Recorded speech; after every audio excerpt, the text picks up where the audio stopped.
أعوذ بالله من الشيطان الرجيم بسم الله الرحمن الرحيم نحمده ونصلي على رسوله الكريم أما بعد ধন্যবাদ ও মোবারকবাদ জ্ঞাপন করছি আমাদের দর্শক শ্রোতাবৃন্দকে যারা দেখছেন এবং যারা ইনশাআল্লাহ দেখবেন। আমরা আজকে ২৪ পট পরিবর্তনের পরে সবচেয়ে বড় বিশাল অর্জন যে সেই ইলেকটোরাল ভোটিং সিস্টেম এবং পোস্টাল ভোটিং সিস্টেম যে সুযোগটা পেয়েছি, সেজন্য আমি নির্বাচন কমিশনকে ধন্যবাদ জ্ঞাপন করছি। ওনারা যে মহৎ উদ্যোগ নিয়েছেন, বাংলাদেশ সরকার যে উদ্যোগ নিয়েছেন, বাংলাদেশ সরকারকেও ধন্যবাদ জ্ঞাপন করছি যে এত নাইস একটি উদ্যোগ, যে খুব ভালো লাগলো। দেশের বাইরে থেকেও দেশের সাথে সম্পৃক্ত থাকা, দেশের রাজনীতির সাথে দেশের নীতি নির্ধারণের ক্ষেত্রে সমর্থন দেওয়ার ক্ষেত্রে যে সহযোগিতার যে সুযোগ আমরা পেয়েছি, সেজন্য তাদেরকে ধন্যবাদ জানাচ্ছি। আমি প্রথমে যে কথাটা বলতে চাই সেটা হলো যে কিভাবে পোস্টাল ব্যালটটা দেবেন, আপনারা ভোটটা দেবেন। আপনার কাছে অবশ্যই আমাদের প্রিয় ভাইদের কাছে, প্রিয় প্রবাসী ভাইদের কাছে এরকম একটা সাদা খাম এসেছে, যে খামের ভিতরে দুইটা, একটা হলুদ খাম আর আরেকটা ছোট সাদা খাম এসেছে। সেই খামের সাথে একটা হানা ভোটের ব্যালট পেপার আর একটা নির্বাচনী প্রতীক সংবলিত একটা ব্যালট পেপার আমরা পেয়েছি। এর বাহিরেও আরেকটা পেপার পেয়েছি যেখানে নির্দেশনা আছে, নির্দেশিকা আছে যে কিভাবে আমরা এই পোস্টাল ব্যালটটা প্রদান করব, সেই নির্দেশনা সেখানে দেওয়া হয়েছে। আমি শুরুতেই বলবো যে যদি আহ আপনি একটু আন্তরিক হন, তাহলে খুব সহজে আপনি এটা অনুমান করতে পারবেন, বুঝতে পারবেন যে কিভাবে আপনি সেই পোস্টাল ব্যালটটা দেবেন। শুরুতে কি করতে হবে, হা না ভোটের যে পৃষ্ঠাটা আছে, যে ব্যালট পেপারটা আছে, সেখানে গিয়ে আপনি এটা একটু পড়বেন যে কি কি সেখানে বলা হয়েছে, কোন কারণে আপনি এই হা না ভোটটা দিতে চাচ্ছেন, হা অথবা না, যে কোনো একটা আপনাকে দিতে হবে। এটা পড়ার পর এটা আপনি একাধিকবার পড়ার চেষ্টা করবেন দয়া করে। যখন আপনি বুঝবেন, বুঝার পর আপনি যদি হায়ের পক্ষে থাকেন তাহলে সেখানে হাতে একটা টিক মার্ক দেবেন অথবা ক্রস চিহ্ন দেবেন, যে কোনো একটা দিলেই হবে। টিক মার্ক অথবা ক্রস চিহ্ন যে কোনো একটা দিলেই হবে। কোথায়? হা অথবা না। যদি আপনি হার পক্ষে থাকেন তাহলে হাতে দিবেন। এবার এটা শেষ, এই ব্যালটের কাজ আপনার শেষ। এবার আসেন, আরেকটা ব্যালট পেপার সেখানে রয়েছে। সেই ব্যালট পেপারটা হলো নির্বাচনের যে প্রতীকে আপনি ভোট দিতে চান, সেখানে অনেকগুলো প্রতীক আছে। তন্মধ্যে আপনি কোন প্রতীকে দিতে চান সেই প্রতীকটা খুঁজে বের করে সেই প্রতীকের পাশে টিক মার্ক দেবেন অথবা ক্রস চিহ্ন দেবেন, যে কোনো একটা। আমি আবারও বলি, যে প্রতীকে আপনি ভোট দিতে চাচ্ছেন সেই প্রতীকটা খুঁজে বের করে সেখানে টিক মার্ক দেবেন অথবা ক্রস চিহ্ন দেবেন। তাহলে দ্বিতীয় ব্যালট পেপারের কাজও আমাদের শেষ। এবার আসেন, এবার আমরা কি করব, যে নির্দেশিকাটা আছে সেই নির্দেশিকার আরেকটা পৃষ্ঠা আছে, আরেকটা পাতা আছে। আমরা দুইটা পাতা শেষ করলাম, একটা হলো হানা ভোট, আরেকটা হলো আমাদের যে প্রতীকে ভোট দিতে চাচ্ছি সেই প্রতীকে ন্যাশনাল পার্লামেন্ট ইলেকশনের যে ব্যালট পেপার, সেখানে ভোট দিলাম। এবার হলো নির্দেশিকা যেখানে আছে, নির্দেশিকার আরেকটা পেজ আছে, আরেকটা পাতা। সেই পাতাটাতে আপনি এটা পুরোটা পড়লেন, পড়ার পর একাধিকবার পড়লেন, পড়ার পর আপনাকে কি করতে হবে, সেখানে একটা নির্দিষ্ট জায়গা আছে যে সেখানে আপনার নাম লিখতে হবে, আপনার আইডি কার্ডের নাম্বারটা লিখতে হবে, আপনার একটা সিগনেচার দিতে হবে, এগুলো দেবেন। যদি আপনি না পারেন, যদি কারো সহযোগিতা নিতে হয়, কারো সহযোগিতা নেবেন। যার সহযোগিতা নিচ্ছেন সেখানে সেও ইচ্ছা করলে আপনার আপনার সেও ইচ্ছা করলে সেখানে তার নাম এবং ঠিকানা, তার নাম এবং সিগনেচার সে ওখানে দিতে পারবে যে সে আপনাকে সহযোগিতা করেছে এ ব্যাপারে। এবার প্রথম স্টেজের আমাদের কাজ শেষ। তাহলে আমরা ব্যালট পেপারে ভোট দিয়ে দিলাম, হানা ভোট দিয়ে দিলাম, নির্দেশনা যে ইয়ে আছে সেখানেও ওইটা সিগনেচার করে দিলাম, এবং সেখানে উল্লেখ করতে হবে। তিনটা জিনিস অবশ্যই নির্দেশনা যেটা আছে সেটা তো উল্লেখ করতে হবে। একটা হলো নাম, সিগনেচার এবং এনআইডি নাম্বার সেখানে লিখতে হবে। এটা শেষ করার পর এই তিনটা কাগজ একসাথে ছোট যে সাদা খামটা আছে, ছোট যে সাদা খামটা রয়েছে সেই সাদা খামটার ভিতরে ঢুকাতে হবে। সেই সাদা খামটা আবার ইয়ে করে দিতে হবে, এটাকে মুখটা আটকিয়ে দিতে হবে। আটকিয়ে দেওয়ার জন্য একটা প্রক্রিয়া আছে, আপনি এটা নিজে পারবেন, এটা যে কেউ পারে। এটা আটকানোর পর এবার সাদা খামটাতে আমরা 3টা পেপার কিন্তু সাদা খামটাতে ঢুকিয়ে ফেলেছি। ঢুকানোর পর এই সাদা খামটা আবার এই হলুদ খামটার ভিতরে ঢুকিয়ে দিতে হবে। আমি আবারও বলি, সাদা খামের ভিতরে কিন্তু দোনোটা ব্যালট পেপার ঢুকিয়ে দিলাম, নির্দেশনা পত্র যেটা ওইটাও ঢুকিয়ে দিলাম, 3টা ঢুকানোর পর সাদা খামটাকে আটকাইয়া মুখটা আটকিয়ে দিলাম। আটকিয়ে দেওয়ার পর এটাকে এই হলুদ খামটার ভিতরে আবার এই সাদা খামটা ঢুকিয়ে ফেললাম। ঢুকিয়ে ফেলার পর হলুদ খামটার মুখটাও আবার আটকিয়ে দিলাম। আটকিয়ে দেওয়ার পর আমার ভোট হয়ে গেছে, আমার পক্ষ থেকে দেওয়া। এবার এটাকে আমি কি করব, এই হলুদ খামটাকে নিকটস্থ যে কোনো একটা পোস্ট অফিসের বক্সে অথবা পোস্ট অফিসে এটা জমা দিয়ে আসবে। তাহলে আমার পোস্টাল ব্যালটের দ্বিতীয় পর্যায়ের কাজ শেষ। প্রথম পর্যায়ে হলো ভোটগুলো দেওয়া, দ্বিতীয় পর্যায়ে হলো খামটা রেডি করে এটাকে পোস্ট অফিসে পৌঁছাই দেওয়া। দ্বিতীয় পর্যায়ের কাজ শেষ। এবার আসেন তৃতীয় পর্যায়ে। তৃতীয় পর্যায়ের কাজ হলো ওই যে আমার বড় যে সাদা খামটা আমি প্রথম রিসিভ করেছি, এটার কর্নারে দেখেন একটা স্ক্যানার আছে। স্ক্যানার যে কোনো যে সকল মোবাইল গুলো আপনি ব্যবহার করেন, একটা মোবাইলের ক্যামেরা দিয়ে স্ক্যানারে যায় এটাকে স্ক্যান করবেন। স্ক্যান করার জন্য কি করতে হবে, বেশি কিছু লাগে না, আপনার ক্যামেরাটা ওপেন করে জাস্ট ওখানে নিয়ে ক্যামেরাটা ধরলেই একটা লিঙ্ক চলে আসবে আপনার মোবাইলের স্ক্রিনে, ওখানে ক্লিক করবেন। এবার আসেন এটাকে আরো সহজভাবে আপনি কিভাবে করবেন স্ক্যানারের কাজটা। আপনি যে রেজিস্ট্রেশন করেছেন যে পোস্টাল বোর্ড বিডি অ্যাপস এর মাধ্যমে, অ্যাপসটাকে আপনি ওপেন করেন।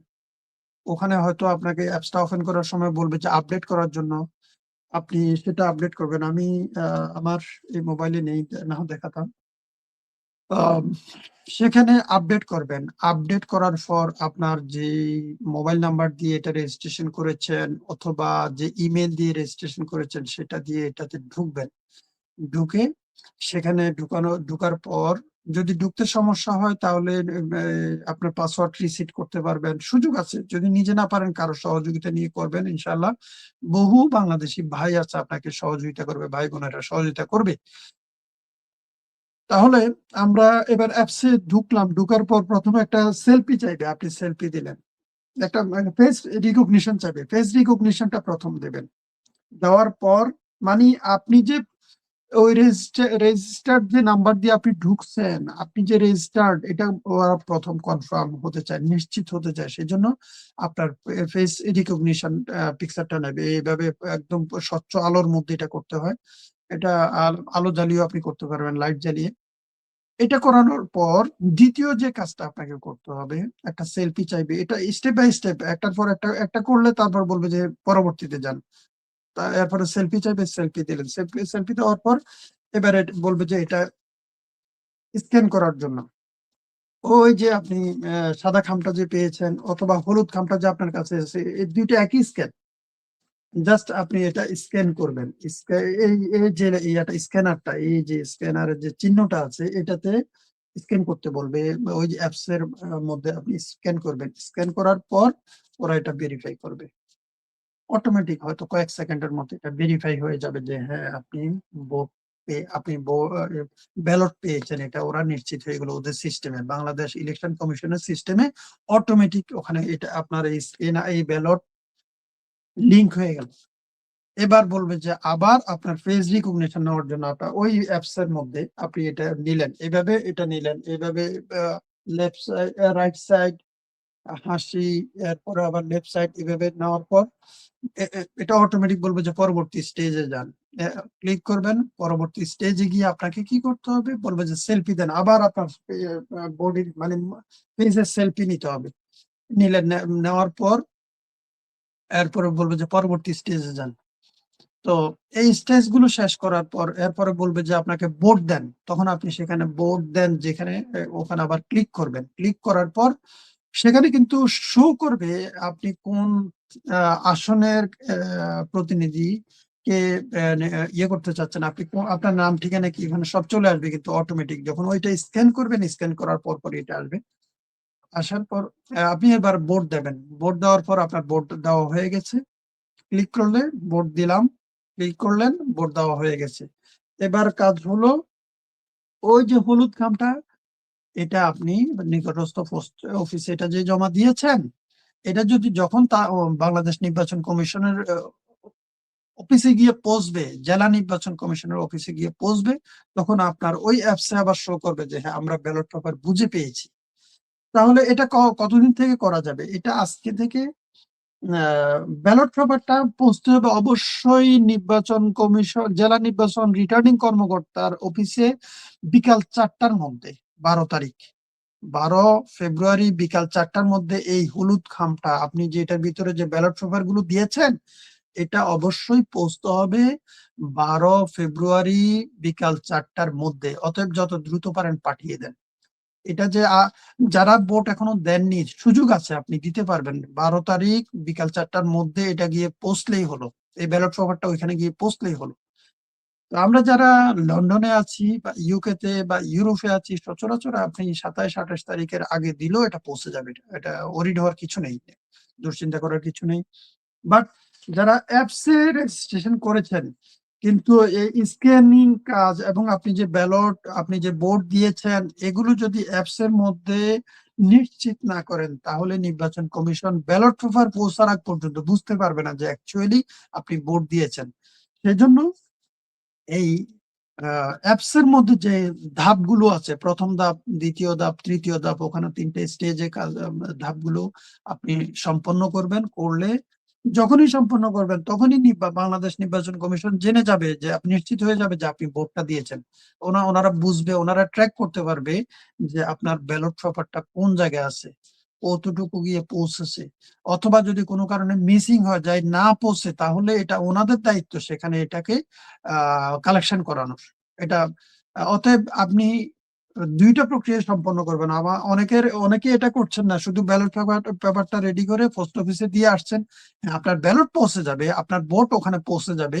কিন্তু আপনি কতটুকু নিশ্চিত হতে পারবেন বা নির্বাচন কমিশন কতটুকু নিশ্চিত হতে পারবে যে আপনার ব্যালটটা পৌঁছলো কি পৌঁছলো না? আপনি ভোট দিয়েছেন কি দিয়েছেন না? ওনারা জানবে কিভাবে? যদি ওনারা ব্যালট পেপারটা না পায়। যদি অ্যাপস এর কাজটা যে ধাপগুলো আছে এগুলো সম্পন্ন করেন, তাহলে আপনিও নিশ্চিত হতে পারলেন। ট্র্যাক রেকর্ড দেখতে পারবেন যে আমার ব্যালটটা কতটুকু পৌঁছেছে বা ওনারা পেয়েছে কিনা। আবার বাংলাদেশ নির্বাচন কমিশনও নিশ্চিত হতে পারবে যে আপনার ব্যালটটা আপনি পাঠিয়েছেন, অ্যাপসে শো করবে ও আপনার এটা কোন পর্যায়ে আছে, কতটুকু আছে বা ওনারা পেয়েছে কিনা। আমি আশা করি আপনাদেরকে এই বিষয়গুলো ৩ টা স্টেজে বোঝাতে সক্ষম হয়েছি। আ আমি বাংলাদেশ কমিশনকে ধন্যবাদ জানাবো যে অনেক বাধা প্রতিবন্ধকতার পরও ওনারা যে একটা মহৎ উদ্যোগ নিয়েছেন, আঞ্জাম দিতে পারছেন, এটার জন্য মোবারকবাদ। বাংলাদেশ সরকারকেও ধন্যবাদ এবং মোবারকবাদ যে ওনারা এটাকে শেষ পর্যন্ত অ্যাপ্রুভ করেছেন এবং বাংলাদেশ নির্বাচনের ক্ষেত্রে এই এই যে কাজটা করেছে, এই পোস্টাল ভোটিং সিস্টেম, এটার মাধ্যমে বাংলাদেশ নির্বাচন এর ক্ষেত্রে অনেক দেশের থেকে এগিয়ে গিয়েছে, যেটা বিশ্বের এখনো অনেক ধনী দেশও সাহস করতে পারছে না। বাট বাংলাদেশীরা দেখিয়ে দিয়েছে, বাংলাদেশ সরকার দেখিয়ে দিয়েছে যে এটা সক্ষম, এটা সম্ভব এবং জনপ্রতিনিধি নির্ধারণের ক্ষেত্রে, নির্বাচনের ক্ষেত্রে বাংলাদেশের বাইরে থেকেও সকল জনগণের অংশগ্রহণ তারা নিশ্চিত করতে পারছে। এটা একটা বিশাল মাইলফলক। আপনারা আ আমি আজকে শ্রোতাবৃন্দদেরকে বলবো যে, যে পরিমাণ বাধার সম্মুখীন হয়েছিল যে এই পোস্টাল ব্যালটটা যাতে না হয়, সেই বাধার একটা উপযুক্ত জবাব হলো আপনি আমি ভোট দানের মাধ্যমে আমাদের প্রতিনিধি কে হবে সেটা নির্ধারণ করার সুযোগ পাওয়া। সুযোগ কাজে লাগিয়ে আমরা তাদেরকে উপযুক্ত জবাব দেব। আমাদের প্রতিটা জবাব হবে কর্মের মাধ্যমে এবং পজিটিভ কর্মের মাধ্যমে। আমি এ পর্যায়ে আরেকটা বিষয়ে একটু কথা বলতে হয়। যে বিষয়টা আ আপনারা সকলেই জানেন যে বাংলাদেশ আ এমন একটা চ্যালেঞ্জিং মুহূর্ত পার করছে। আগামী ১২ তারিখ নির্বাচন সম্পন্ন হয়ে রেজাল্ট ঘোষণা হওয়া এবং আগামী সংসদ গঠন হওয়া পর্যন্তই মনে হয় চ্যালেঞ্জটা থাকবে। তবে সবচেয়ে বড় চ্যালেঞ্জ থাকবে হলো নির্বাচনী ফলাফল ঘোষণা করা পর্যন্ত একটা মহল ওত পেতে আছে বাংলাদেশের এই নির্বাচনটাকে কিভাবে ধ্বংস করা যায়, বানচাল করা যায়, কিভাবে যে ফ্যাসিজম তারা কায়েম করেছিল সেই ফ্যাসিজমকে বহাল তবিয়তে রাখা যায়। এক্ষেত্রে কোন পক্ষ যারা নির্বাচনে অংশগ্রহণ করেছে তাদেরও কারো কারো ইন্ধন থাকতে পারে বলে মনে হচ্ছে। এমনটাই যাচ্ছে। আবার আরেকটা পক্ষ একদম চুপ হয়ে আছে, মনে হচ্ছে যে তারা কিছু একটা বড়সড় কিছু করবে। আমরা যারা বিশ্ববিদ্যালয়ে রাজনীতি করেছি, যারা সুযোগ পেয়েছি আমরা বিভিন্ন জায়গায় রাজনীতি করার, তখন দেখেছি যে একটা পক্ষকে যখন অপর পক্ষ আক্রমণ করে হঠাৎ করে তারা চুপ হয়ে যায়। চুপ হয়ে কিছুক্ষণ পর বিশাল একটা প্রস্তুতি নিয়ে বা একটা নির্দিষ্ট সময়ের পর বিশাল একটা প্রস্তুতি নিয়ে প্রতিপক্ষের উপর ঝাঁপিয়ে পড়ে। যেটা আমি পার্সোনালি শতবার ফেস করেছি, যে এটা হলো বড়সড় ঝড়ের একটা পূর্বাভাস। যে যারা আজকে বড়সড় একটা ঘটনা ঘটানোর জন্য ষড়যন্ত্র করছে, তাদের সেই ষড়যন্ত্র ধ্বংস করে দেওয়ার জন্য, ধূলিসাৎ করে দেওয়ার জন্য আমরা মনস্তাত্ত্বিকভাবে সাধারণ জনগণ, রাজনৈতিক নেতৃবৃন্দ, রাজনৈতিক দল, সরকার, প্রশাসন সকলে মিলে প্রস্তুত থাকতে হবে। ঠেকিয়ে দিতে হবে সকল ধরনের ষড়যন্ত্র। মোকাবেলা করতে হবে তাদেরকে, যারা এই ফ্যাসিজমকে আবার বহাল রাখতে চায়। তাদেরকে কোনোভাবে ছাড় দেওয়া যাবে না।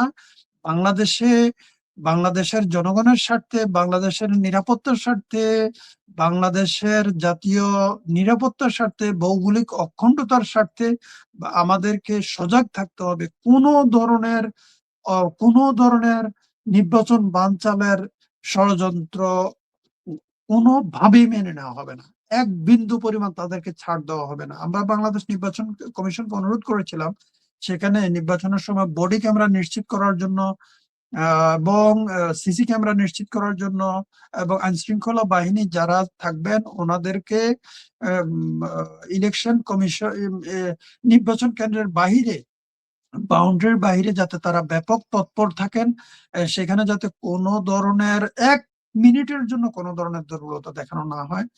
১ মিনিটের জন্য কোনো ধরনের দুর্বলতা দেখানোর সুযোগ দেওয়া যাবে না। তবে নির্বাচনী মাঠে যে জায়গাটায় নির্বাচন হবে, নির্বাচনী কেন্দ্রের যে বাউন্ডারি থাকবে, বাউন্ডারির ভিতরে যাতে ভোটাররা নির্বিঘ্নে স্বাচ্ছন্দ্য বোধ করে ভোট দিতে পারে সেই পরিবেশটা নিশ্চিত করতে হবে। আইনশৃঙ্খলা বাহিনীর পক্ষ থেকে ওনারা নির্বাচনী কেন্দ্রের বাউন্ডারির বাহিরের এরিয়া এবং ভোটাররা যাতে ঘর থেকে নির্বিঘ্নে বাধাহীনভাবে, আশঙ্কামুক্তভাবে এবং স্বতঃস্ফূর্তভাবে তারা নির্বাচনী কেন্দ্রে আসতে পারে সেই পরিবেশ নিশ্চিত করতে হবে। সেক্ষেত্রে কোনো পক্ষের যদি কোনো ধরনের হুমকির আশঙ্কা থেকে থাকে, বিন্দু মাত্র কোনো ছাড় দেওয়া যাবে না। ১ বিন্দু মাত্র কোনো ছাড় দেওয়ার সুযোগ নেই। তো আজকের সবচেয়ে বড় চ্যালেঞ্জ হলো নির্বাচনটাকে নির্বিঘ্নভাবে, জনগণের স্বাচ্ছন্দ্যতার সহিত ইলেকশন সেন্টারে আসার জন্য পরিবেশ নিশ্চিত করা, ভোট কাস্টিং গুলো স্মুথলি করা, ভোটগুলো সুন্দরভাবে ভোটগুলো গণনা সম্পন্ন করে সেগুলো আবার নির্বাচনী ফলাফল ঘোষণা করা। নির্বাচনী ফলাফল ঘোষণাটা প্রতিটা কেন্দ্রে অবশ্যই নিশ্চিত করতে হবে। সেই ফলাফল ঘোষণার পর সকল কেন্দ্রের কাউন্টিংটা যাতে আবার যথাযথভাবে হয় সেটাও নিশ্চিত করতে হবে। ফলাফল ঘোষণা করার আগ পর্যন্ত কোনো ধরনের ছাড় দেওয়া যাবে না প্রশাসনের পক্ষ থেকে। ১ বিন্দু পরিমাণ কোনো দুর্বলতা দেখানো যাবে না। তো ধন্যবাদ, মোবারকবাদ সবাইকে আজকের এই অনুষ্ঠান দেখার জন্য, এই প্রোগ্রাম দেখার জন্য ধন্যবাদ। আসসালামু আলাইকুম।